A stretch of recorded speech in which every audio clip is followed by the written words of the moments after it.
نماز بے چینی کا بہترین علاج ہے۔ اللہ رب العزت نے قرآن مجید فرقان حمید لاریب کتاب میں ارشاد فرمایا، وَاسْتَعِینُوا مدد حاصل کرو بالصبر والصلاۃ، صبر اور نماز کے ذریعے، یعنی صبر اور نماز سے مدد ملتی ہے۔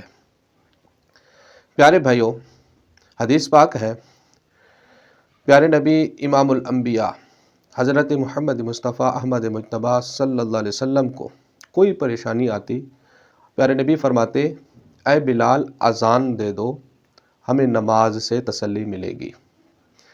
تو حضرات محترم، جدید سائنس کی ریسرچ کہتی ہے نماز کی جو حرکات ہیں، یعنی قیام، رکوع، سجود، تکبیرات، یہ ڈپریشن اور سٹریس کا بہترین علاج ہے۔